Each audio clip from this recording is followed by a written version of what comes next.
Hi, everyone. I have the great pleasure of introducing a fantastic speaker today. Welcome first to this week's Health for the World Radiology Grand Rounds. It is my pleasure to introduce Dr. Mitva Patel. She is a esteemed colleague of mine, and so it is definitely my great pleasure. She's going to be discussing interesting cases in breast imaging. Dr. Patel, she trained in her diagnostic radiology residency at Henry Ford Health System and then went on to specialize in breast imaging at the University of Pittsburgh Medical Center. She's currently our assistant. She's an associate professor of radiology, our assistant division chief, and program director of our breast imaging fellowship. So she is certainly very qualified to discuss these interesting topics. Her research interests in particular include contrast mammography. We will, at the end of the session, have a Q&A session, so please feel free to address any questions that you may have during her presentation, and then we can talk about them at the end. And then without further ado, we can go on for Dr. Patel. Oh, thank you, Alyssa. Thank you for that wonderful introduction. That was very nice of you. Yes, my name is Mitva Patel. I'm a breast radiologist at OSU. To give you a little background about our practice at OSU, we are located in Columbus, Ohio. Our breast center is accredited by the American College of Radiology as a Breast Imaging Center of Excellence. There are 10 fellowship-trained breast imagers, one of which is Dr. Covison, and we are dedicated to breast imaging. And the majority of our practice is tomosynthesis, so 3D mammography. We will be 100% tomo soon. So we use synthetic mammography, and there are some cases where we do 2D mammography. We have diagnostic ultrasound, and we also have screening breast ultrasound for patients who have dense breasts that are average risk for breast cancer. We use MRI for high-risk patients for screening. We also have diagnostic MRI, and we do offer contrast-enhanced mammography on select cases.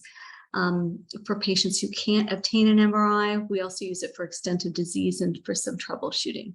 And of course, we do biopsies with MR guidance, ultrasound guidance, and stereo. But the majority of my cases today will be mammography and ultrasound. So today, my goals and objectives, I'm going to try to go through 9 interesting cases. They're unique cases, some of which you can't just make the diagnosis on the imaging, but what I want you to be able to know is when to recommend a biopsy and the treatment steps. So I'm going to show you these cases, and normally I like to have lectures that are more interactive, either a hot seat conference or polling, but with this venue, it was not possible today to have that interaction. So what I'm going to ask is that I'm going to show cases, and I'm going to try to pause a little bit and ask that you try to commit your findings in your mind and commit to the recommendations you would make. And hopefully that's the way you'll learn. And I'll try to also make a few teaching points with each case. And so I want to make sure that you take away at least those few teaching points with each case that I show. Okay.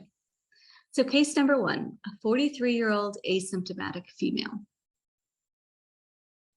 Here's the CC mammogram. Currently, right CC and left CC. Right MLO and left MLO. Here's the prior for this patient, right CC and left CC. And her prior MLO. So once again, these are the current CC and MLOs. So I'm sure you can see the finding. What might you do next? Think in your mind what you might do next. And hopefully you said ultrasound. Here's an ultrasound of the lower inner quadrant. And you can see multiple masses in the breast. Here we've got numbers here, 2 and 4. I just showed you a few of them, 5, 7. And take a look at these masses and decide what you might want to do. Okay, so our findings: multiple small new masses in the lower inner left breast. On ultrasound, we saw multiple complex cystic and solid masses, some of which showed maybe they're possibly intraductal. And what would your management be for this patient? What would be the next recommendation?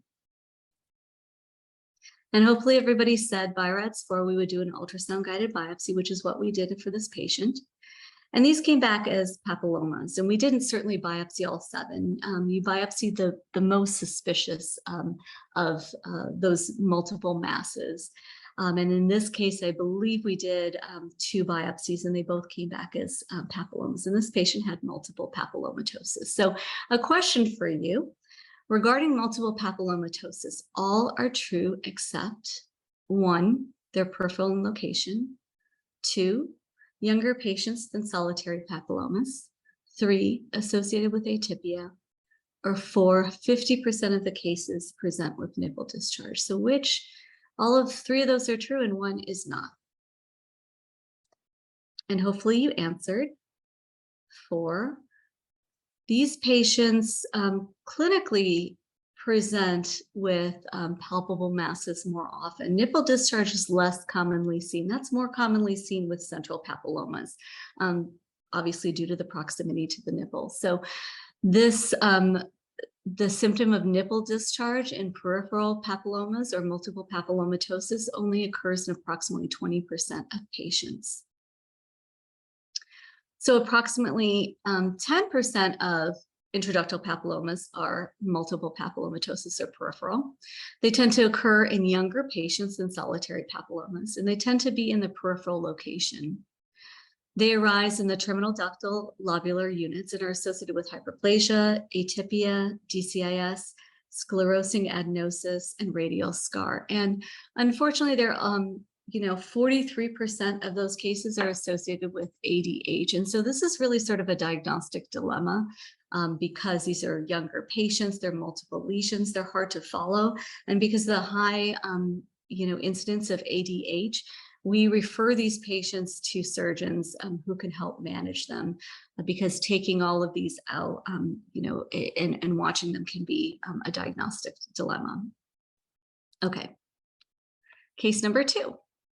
74-year-old female with a history of right breast mesenchymal tumor removed 20 years ago. 1 month ago, this patient noticed a mass near her prior incision.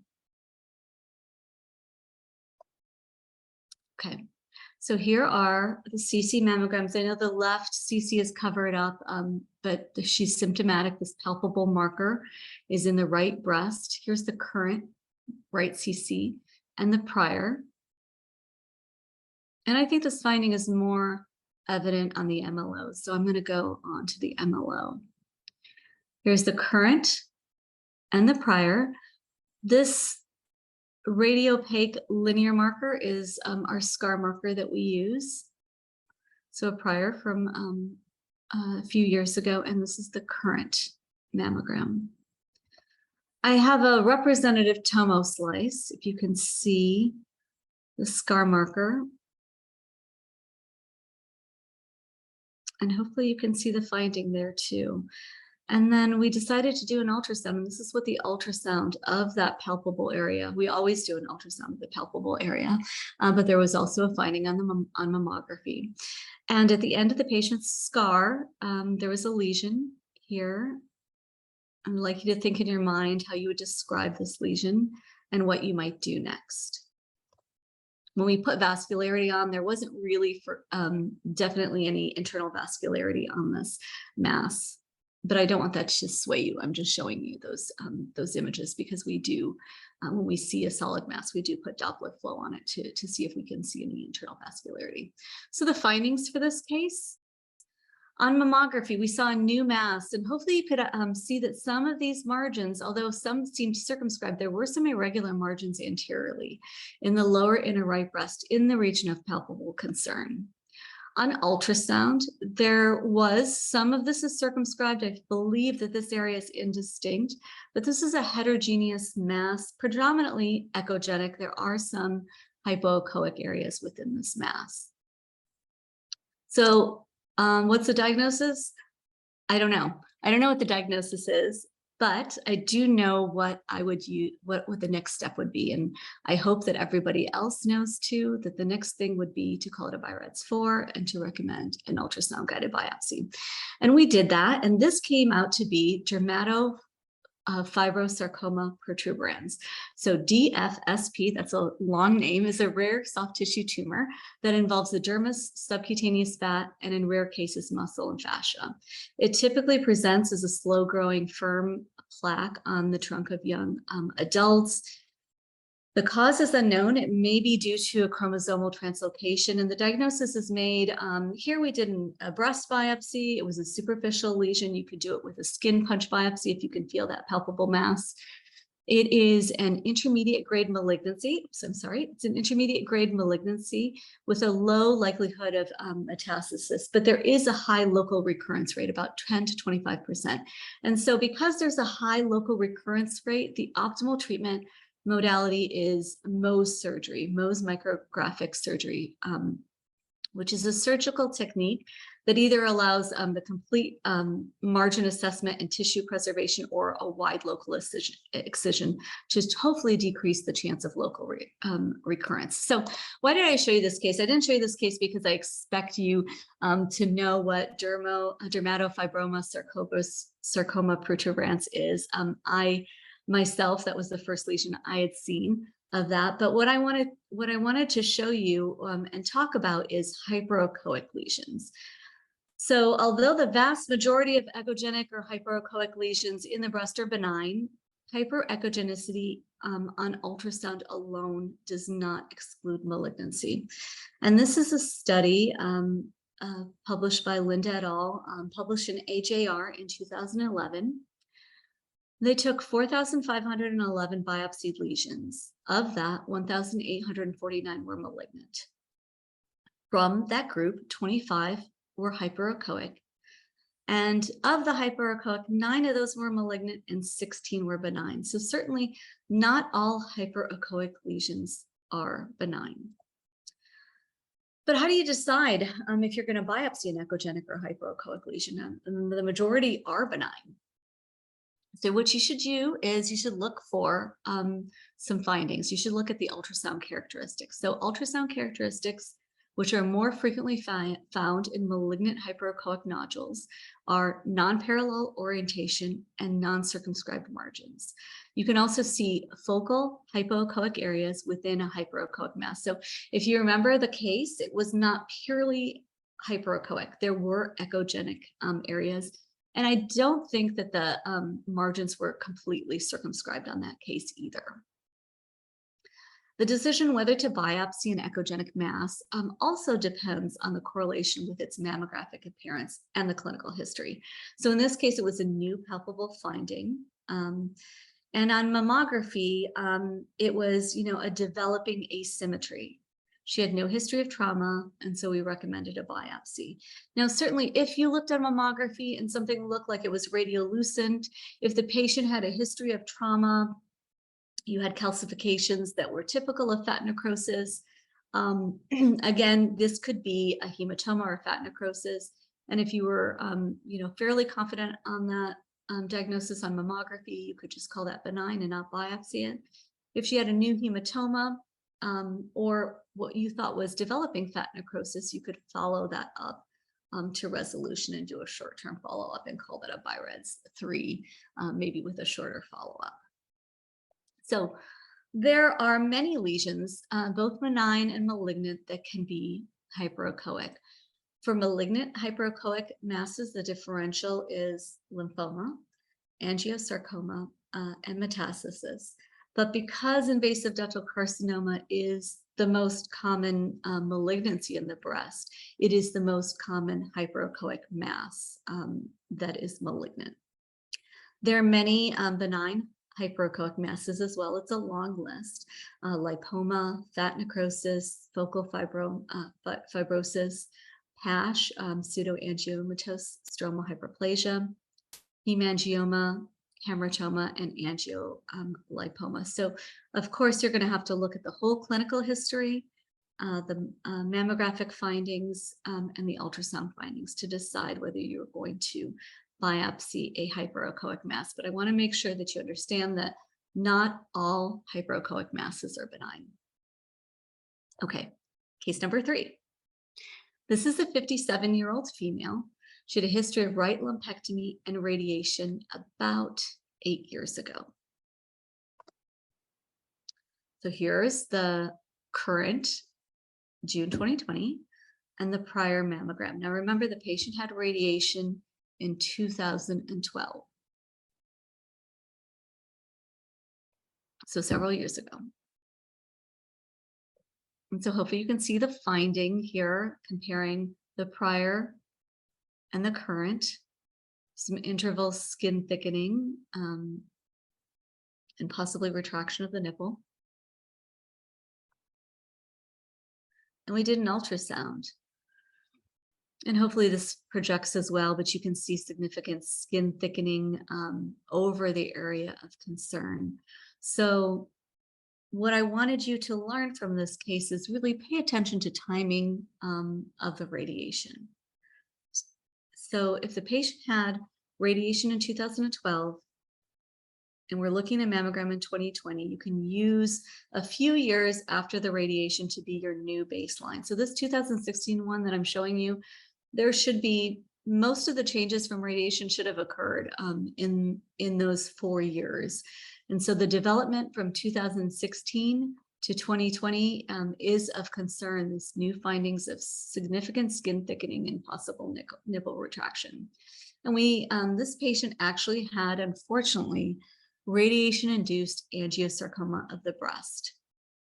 So angiosarcoma is a type of rare, rapidly proliferating soft tissue sarcoma derived from anaplastic endothelial cells lining the blood vessel walls. It can be de novo or primary, and in this case, it was secondary, unfortunately, to radiation.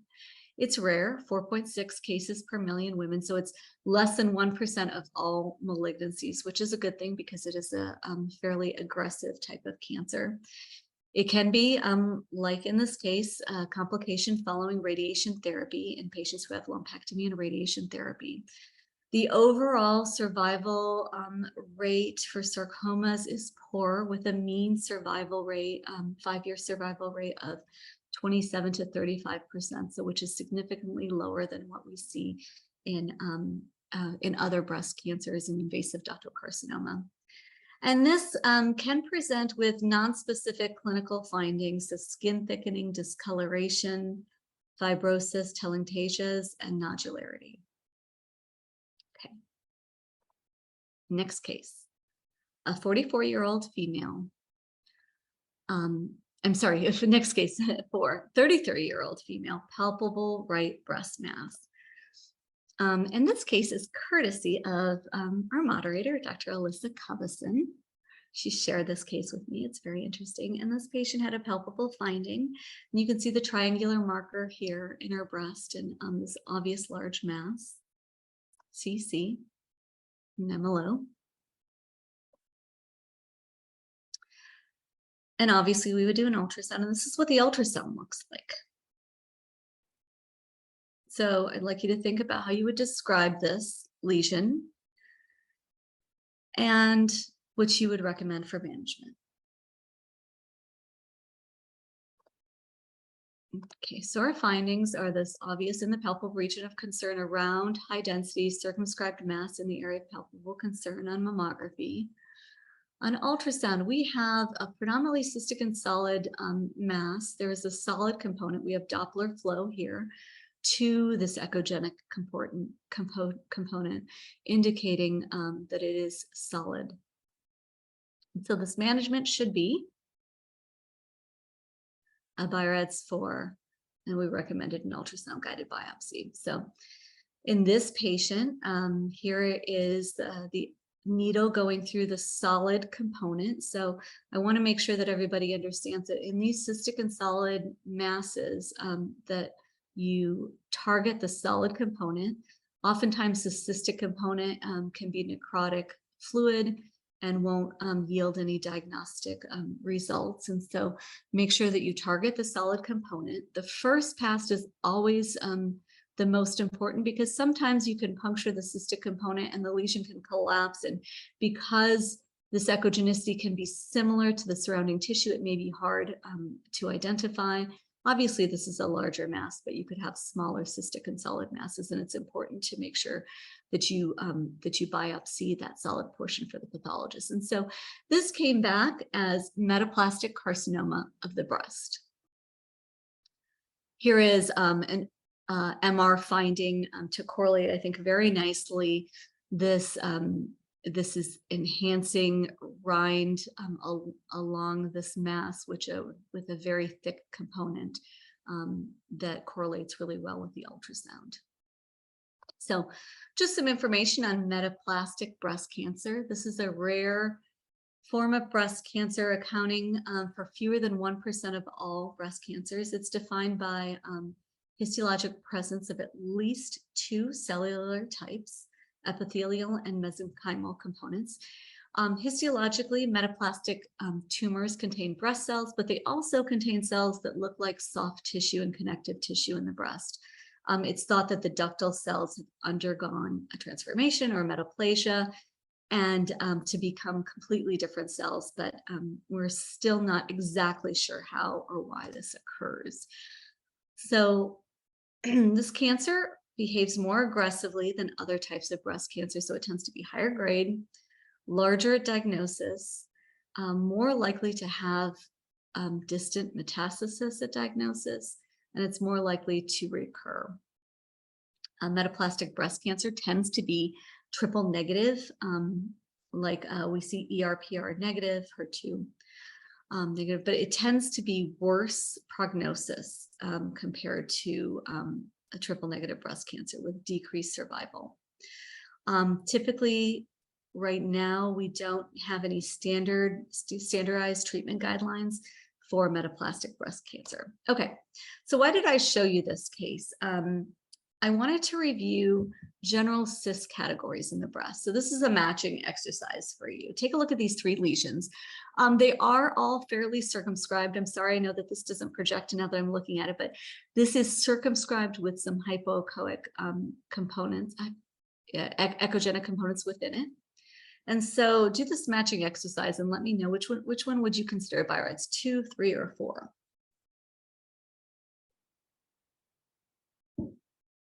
Okay, so the first one, the first one is biroids 3. So if it was circumscribed, internal echoes, this is probably a complicated cyst, and we call it a biroids 3. So we call it a biroids 3 not because complicated cysts have malignant potential, but we call it biroids 3 because there is a chance that it could be a small solid mass. And when we put Doppler flow, we're just not picking up that it is a solid mass. So we tend to follow these to make sure there's no interval growth, and we follow them for every 6 months for 2 years. And so that would be considered a biroids 3. This next lesion is the one we just saw. So that would be a biroids 4, a cystic and solid mass. And so you can either have a solid component, you can have a thick septation with internal vascularity, but these, we want to make sure that we always biopsy these. And the last one, you've probably seen several of these. This is a classic simple cyst, right? Thin, imperceptible walls, anechoic fluid. The fluid is simple, and so you've got this increase through transmission. If we put Doppler on there, there would be no internal vascularity. This is a simple cyst, and we call it a biroids 2. Okay, so the breast ultrasound finding that was previously in the last BIRADS manual, known as a complex mass, they underwent a labeling revision with the 5th edition, which is the current edition that we use right now, that came out in 2013. I know that was a long time ago, but I think that it is an important distinction to make because there was confusion in the past on how to manage that complex mass, but now the name has changed to complex cystic and solid mass. And they wanted to make sure that they differentiated that because this is a lesion that should be biopsied because it has a malignant potential of 23 to 31%. So we want to make sure those cystic and solid masses that we are sampling them to make sure that they aren't malignant. Okay, case number 5.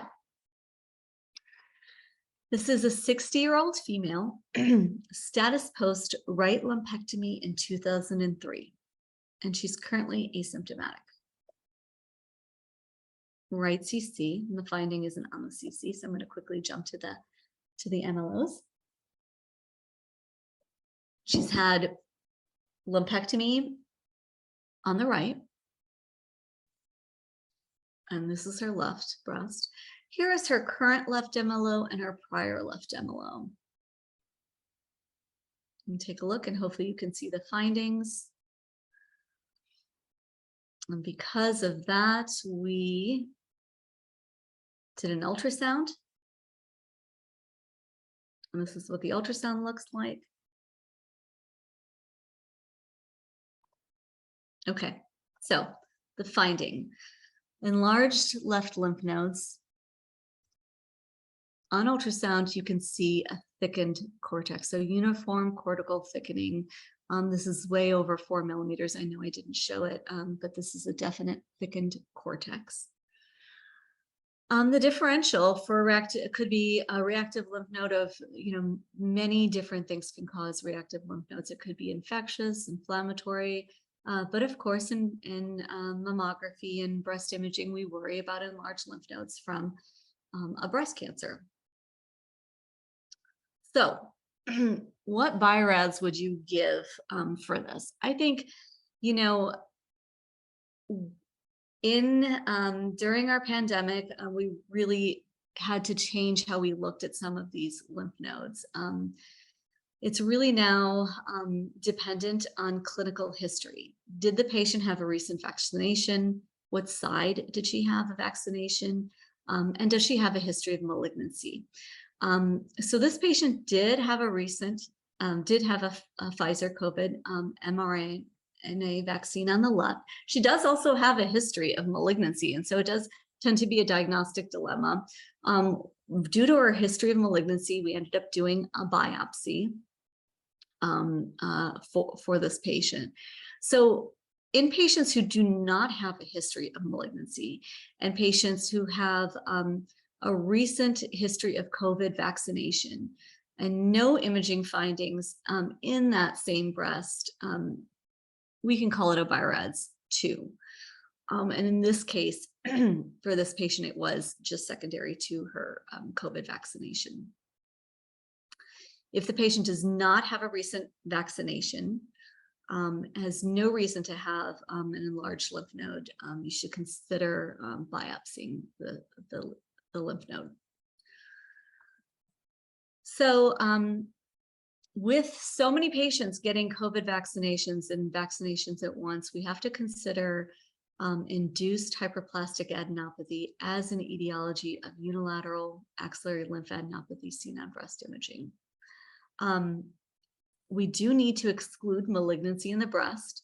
So make sure you take a good look within the breast, and you do have to correlate with the history of vaccine. So every patient now that comes in, we ask them about recent vaccinations, and we document the laterality. But this is certainly not a new thing. There's many vaccines that have caused lymphadenopathy, and it's documented in the literature.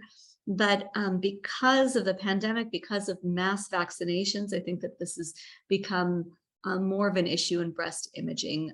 Here's an example of a patient with another patient. She had a COVID booster 2 days prior. She doesn't have a history of malignancy. There's nothing within her breast. And this was just an example of a reactive lymph node due to COVID vaccination, and we could let that go. This is a case of a patient with a tetanus shot. So as I said, we've seen lymphadenopathy due to other vaccines as well. This is not unique to COVID per se, but we do have mass vaccinations. And this is that same tetanus patient. And you can see the unaffected side, the side that she did not receive her tetanus vaccine is normal. So, excuse me.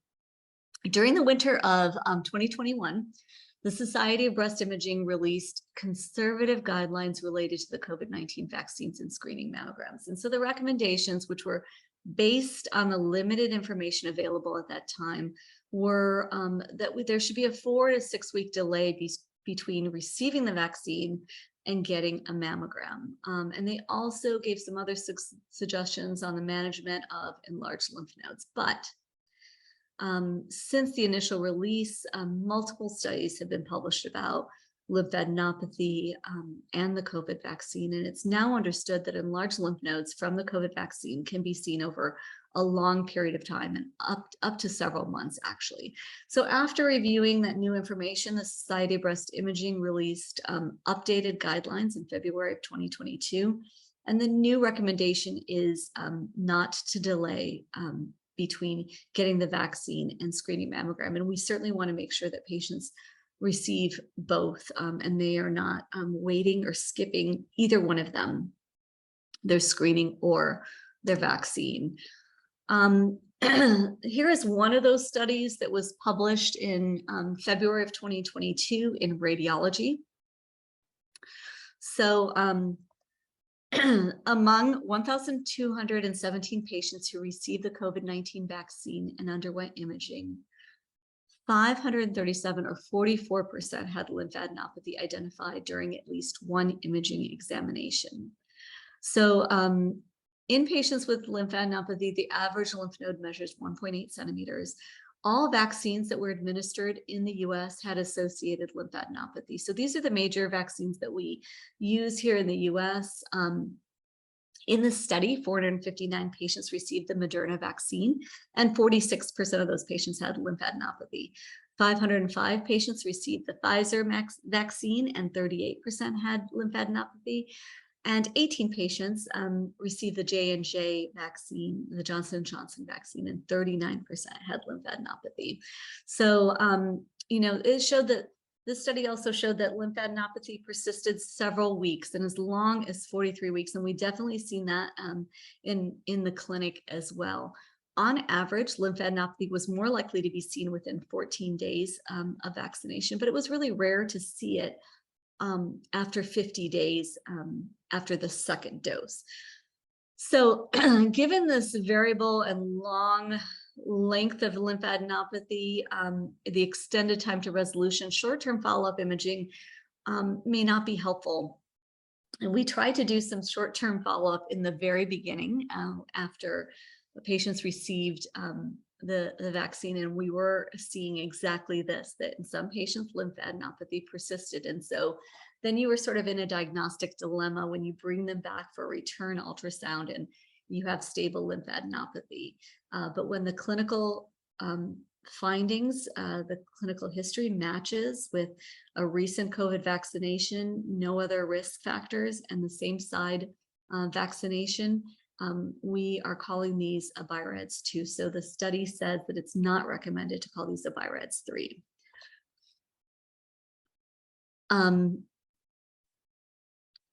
So, and as I said before, on average, this lymphadenopathy lasted about 14 days, but we could see it as long as 43 weeks. They could see it as long as 43 weeks on this.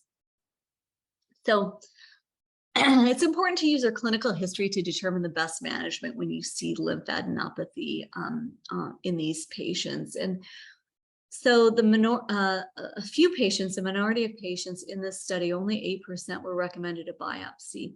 And only 9 of those, or 21%, had malignant results.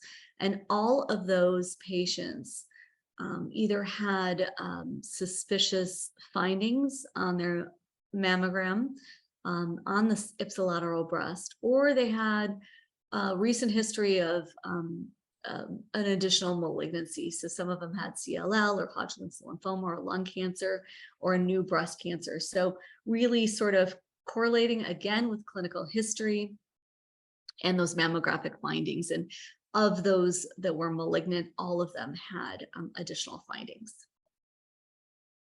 So the take-home point for this case was lymphadenopathy should be interpreted in the context of patient risk factors. Patients who have concurrent suspicious mammographic findings in the ipsilateral breast, you really should evaluate those lymph nodes, but we certainly can't evaluate all patients that have lymphadenopathy, especially when everything else matches. Okay, case number 6, which I am withholding the history. Here's a CC mammogram, right CC and left CC. There is a palpable finding in the left breast. And here is the MLO.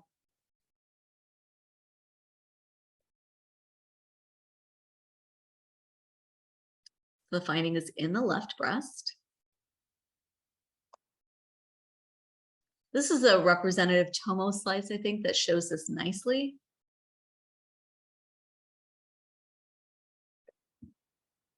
And then it's a palpable finding, and you would do an ultrasound. And this is sort of a panoramic ultrasound in the marked palpable area of concern. Okay. So on mammography, you see a tubular beaded density. On ultrasound, we have a tubular anechoic or isoechoic structure with multiple areas of narrowing, sort of giving this beaded appearance. So the diagnosis, this is Mondor's disease, or sclerosing superficial thrombophlebitis of the veins of the breast or the anterior thoracic wall. So this is a picture that I'm borrowing from Cleveland Clinic Journal of Medicine, which nicely shows this subcutaneous cord-like fibrous structure. And this is patients sometimes have this acute, palpable, painful cord-like structure. You can see this patient has her arm up, and you can see this skin retraction and groove in the right breast when she stretches up her right arm, in this case of Mondor's disease for this patient. So on mammography, we see a superficially located tubular beaded density corresponding to the palpable rope-like mass that the patient might present with. Sometimes the patients don't present with any clinical symptoms, so the mammogram can be normal as well. On breast ultrasound, you'll see a tubular anechoic or isoechoic structure with multiple areas of narrowing, that beaded appearance that I've mentioned before. You can have sometimes low-level internal echoes that may represent clots. A lot of times you'll see some surrounding hyperechoic tissue due to the inflammatory response, and you can also have some increased Doppler flow. But within the actual vessel itself, you should not have any color Doppler flow. And in some cases, you might see, there we go, a cutoff with the normal vessel. So the cause of Mondor's disease may be secondary to trauma or hypercoagulable states. However, in many cases, the etiology is unknown. It involves the superficial veins of the anterior chest wall and the breast. So it can involve the lateral thoracic vein, the thoracoepigastric vein, or the superior epigastric vein. Okay, so a question for you regarding treatment. Treatment for Mondor's disease is 1, anticoagulants, 2, antibiotics, 3, surgical intervention, or 4, none of the above.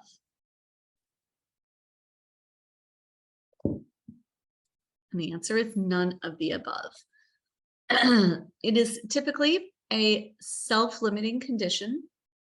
The natural history is for the thrombosed vein to recanalize and for clinical symptoms to resolve gradually in 6 weeks.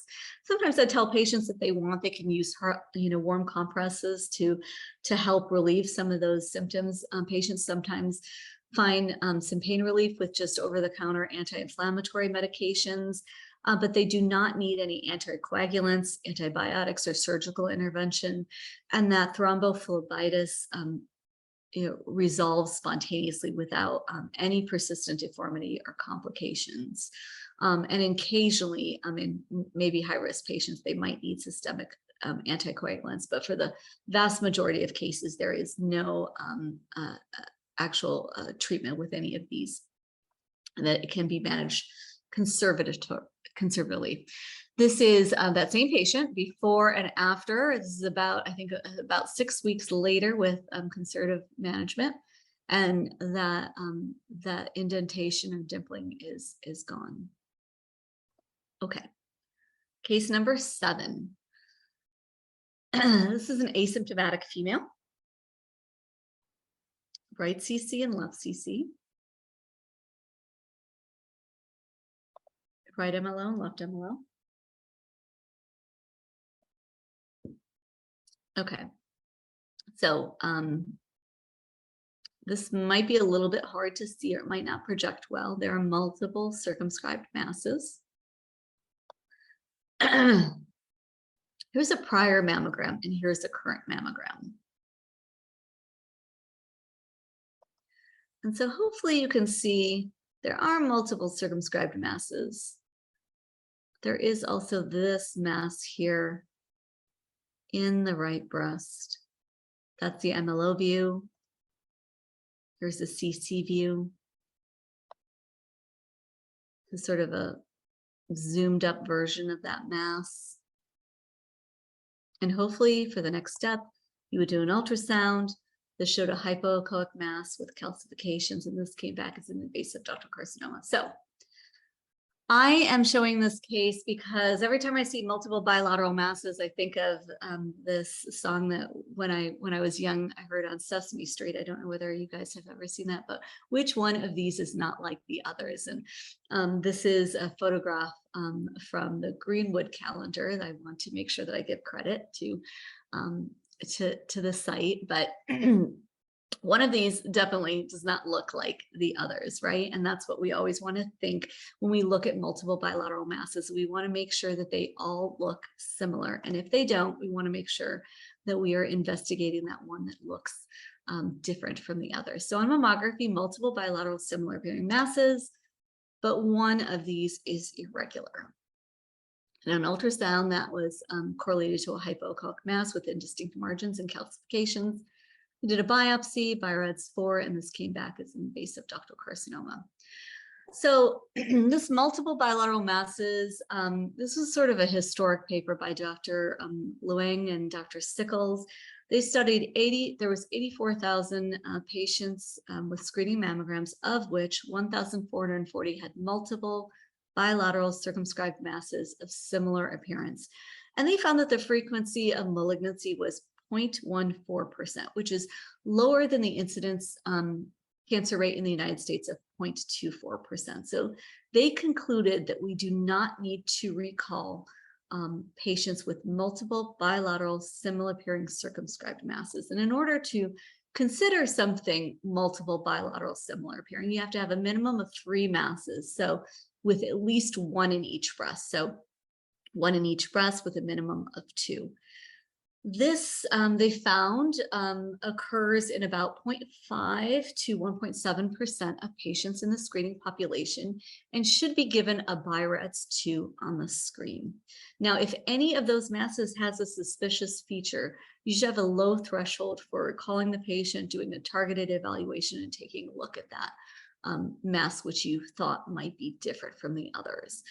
So, the question sometimes that I get asked by the residents, if it's only 1% of the patients, why not just bring it back and just make sure that all of those masses are benign? Well, because we probably would get a lot of false positive findings with multiple bilateral masses. Sometimes when you do an ultrasound, you might get some BI-RADS 3 lesions with internal echoes, and also correlating each of those masses with the mammographic finding would be difficult. So you would be following that patient on mammography and ultrasound. And because these patients do not have an increased risk of developing breast cancer, and because of a study such as this, we are safe to call these a BI-RADS 2 if they are all similar in appearance. And so we know the differential diagnosis for multiple bilateral masses. Most of these tends to be cysts or fibroadenomas. They could be papillomas. It's pretty uncommon, but we include this in our multiple bilateral masses differential. lymphoma, or metastatic disease. And sometimes skin lesions can also mimic a breast mass. Okay, so a companion case for that.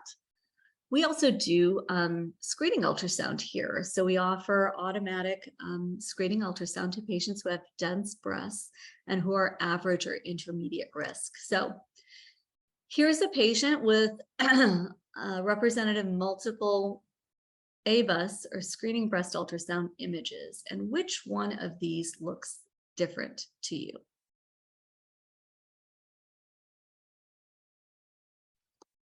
Hopefully you've selected this one. These lesions have thin, imperceptible walls. With some of them, you can see actually the increase through transmission. But this one, and this patient had multiple cysts, but this particular lesion had some irregular margins. It was hypoechoic, it wasn't anechoic, and it looked different from the others. So we brought her back. I'm sorry, this is what it looks like on coronal imaging. And we talk about this in screening breast ultrasound, especially the automated breast ultrasound, the coronal image, and how you look for these dark stars, which look like stellate lesions on the coronal image. And that's exactly what it looked like on this patient. This is what her diagnostic ultrasound would look like. So those were screening ultrasound, and we bring her back for a more focused handheld diagnostic ultrasound. And this is an irregular 10 millimeter by 6 millimeter by 9 millimeter mass. There's internal vascularity, very suspicious on ultrasound. In case you were wondering, what did the mammogram look like? This is what her mammogram looked like. And in retrospect, you could say that we should have been able to see this lesion, but with patients that have dense breast tissue, screening ultrasound, having that as a backup, as a secondary to look at those patients' tissue is very, very helpful. And this came back as an invasive ductal carcinoma grade 1 and DCIS. So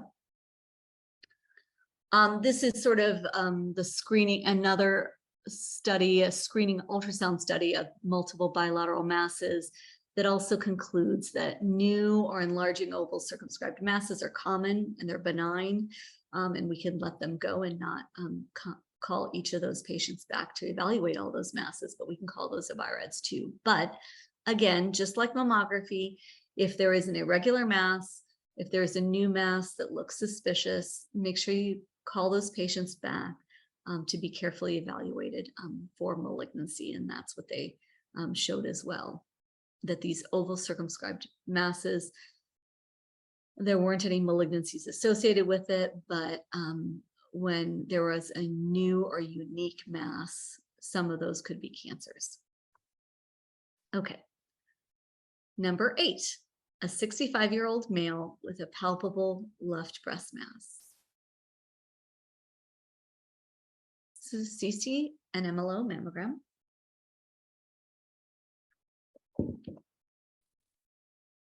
This is in his palpable area of concern. And I zoomed up a little bit so you can see. So try to commit to the findings, which you think is going on here. We did do an ultrasound. And I don't know whether it's projecting very well, and I hope it is, but there is a focused mass, hypoechoic mass, and there's some echogenic areas within which correlate to the calcifications that you see on mammography. So on mammography, we have a retroareolar flame-shaped density bilaterally, radiates posteriorly and blends into the fat. And hopefully you guys know what that represents. But there's also, in the palpable area of concern, there's also some calcifications in the subareolar left breast. On ultrasound, there were some prominent ducts in the subareolar breast that radiate into the subareolar fat, but there was also a hypoechoic irregular mass with associated microcalcifications. So the calcifications are a big clue, right? And it raises the suspicion of malignancy. So I'm hoping that your management would be a BI-RADS 4 in this patient. underwent an ultrasound-guided biopsy, and this came back as invasive ductal carcinoma grade 3, ER/PR positive, HER2 equivocal, and DCIS. So just a little discussion about gynecomastia and male breast cancer. Gynecomastia refers to the enlargement of male breast tissue caused by benign proliferation of glands, ducts, and stromal components. 25% of gynecomastia is physiologic. We talk about a trimodal age distribution with some peaks in newborns, adolescents, and men older than 50. 25% is idiopathic with an unknown cause, and 25% can be due to medication or substance abuse. So marijuana, antipsychotics, antiretrovirals. There's prostate cancer therapies that have long-term use that can cause gynecomastia. And also some blood pressure medications. So spironolactone or aldactone is associated with a high propensity of causing gynecomastia. And so typically when you discontinue use of these agents, there's regression of the breast tissue within a few months, typically like 3 months. What are the risk factors for male breast cancers? Genetics, so a BRCA mutation or family history, exposure to radiation, and high estrogen states, such as Klinefelter syndrome, which is a genetic condition which a male is born with an extra copy of an X chromosome. So, so when I was looking this up, there are some articles that refer to gynecomastia as a risk factor for breast cancer, but others specifically state that there's no causative link. But what is clear is that the risk of gynecomastia and breast cancer coexist in high estrogen states. So, men with Klinefelter syndrome who have testicular failure shortly after puberty, they have a 58-fold higher risk than normal males for breast cancer, with an absolute risk that approaches 3%. Breast cancer has been reported in male to female transsexuals who were castrated and given high doses of estrogen.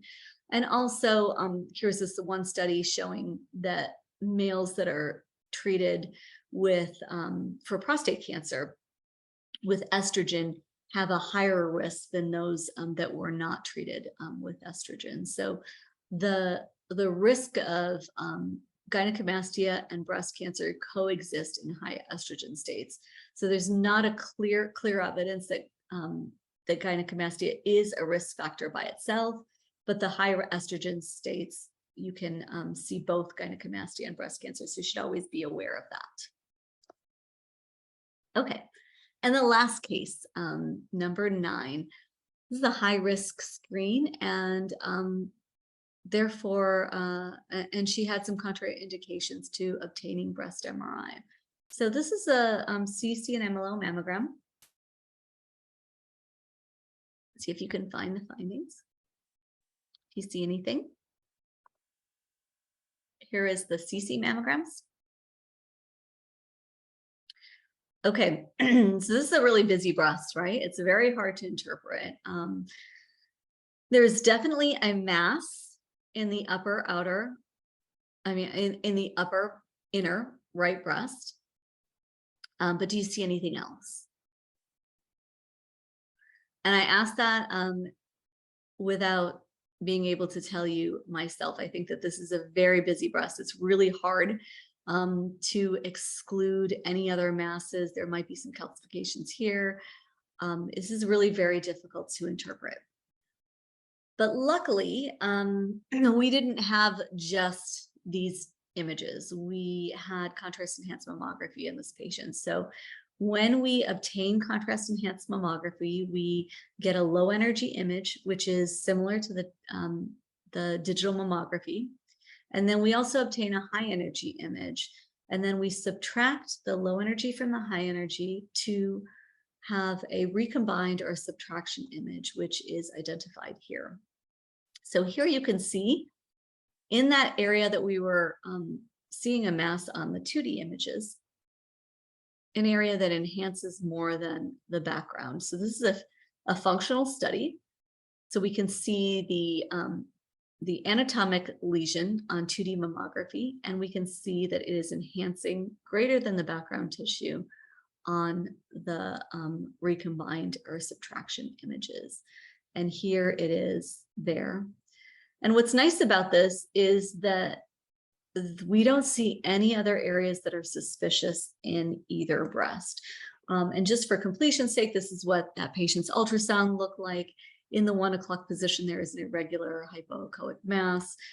There was just an adjacent mass right by it. I don't know whether you could appreciate that. On contrast mammo, there's a very faint mass right adjacent to it that we found on ultrasound as well. And both of these came back as invasive ductal carcinoma, grade 2. So just a little bit about contrast enhanced mammography, because it is, I do believe that it is the future of mammography. It is a functional study. And so because you obtain the low energy images, which is the diagnostic mammogram, with the additional information of a functional study, we have a higher sensitivity than mammography. You can see here in this study that contrast enhanced mammography in this study had close to 100% sensitivity compared to 40 or so percent on digital mammography. And so it increases the positive predictive value. But also what's nice about contrast enhanced mammography is it has a very high negative predictive value. And so for this patient, when we're wondering, is there additional disease in this dense breast tissue on the left, we can really confidently say that there's just one site that we're worried about on this patient. Okay. So just to recap, I know that we just have a few minutes. Case number 1 was papillomatosis. And what I want you to remember is peripheral papillomas differ from central papillomas. They're clinically less likely to have discharge.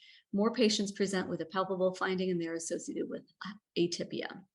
Case number 2 was Dermatofibrosarcoma protuberans. But that's not what I wanted you to remember. I wanted you to remember the discussion on hyperechoic masses, and that the decision on whether to biopsy an echogenic mass depends on the correlation with mammographic appearance and the clinical history, and of course the ultrasound findings.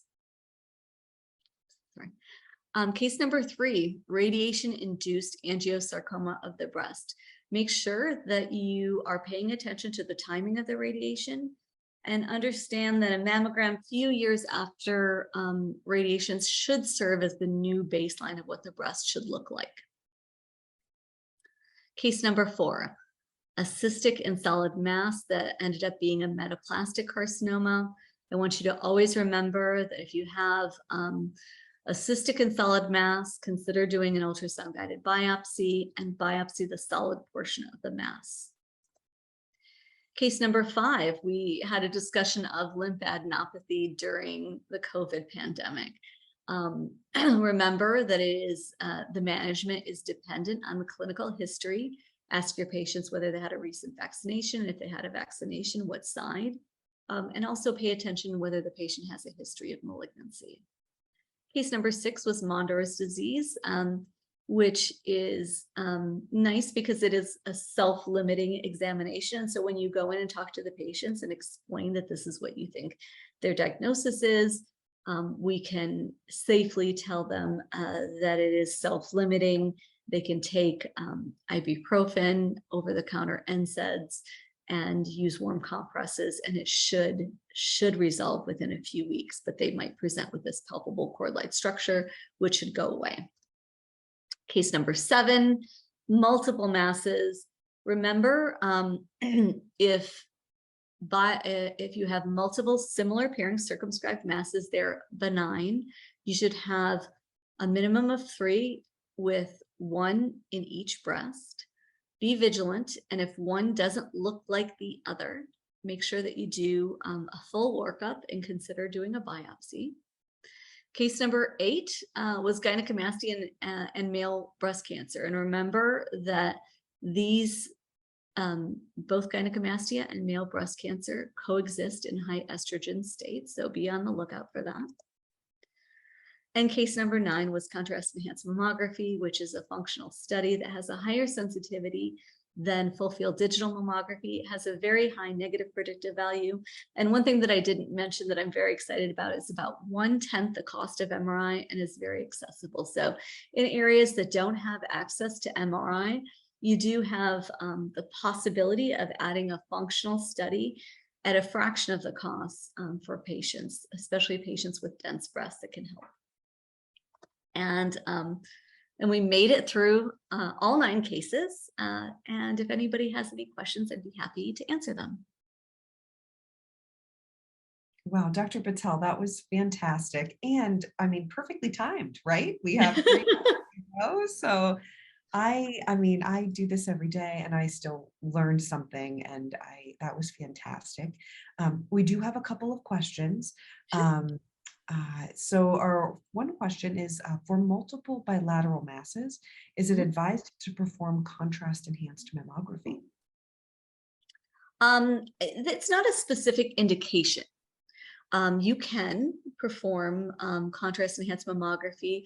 Remember that sometimes cysts, you might have rim calcification, which can be a tricky finding on contrast enhanced mammography because rim enhancement can be seen with cystic and solid masses as well. And so there might be some confusion as to whether it's just a cyst or whether it is a suspicious finding. But to answer your question, that alone is not an indication for contrast enhanced mammography. If the patient has dense breast tissue, is high risk and you wanted a functional study, you could do it, but I wouldn't just routinely do it on all patients that have multiple bilateral similar appearing masses. We can safely say that they're benign if you evaluate them and you look at the margins. And I think probably more than contrast enhanced mammography is that if you have availability to do tomosynthesis and really sort of evaluate the margins of each of those masses,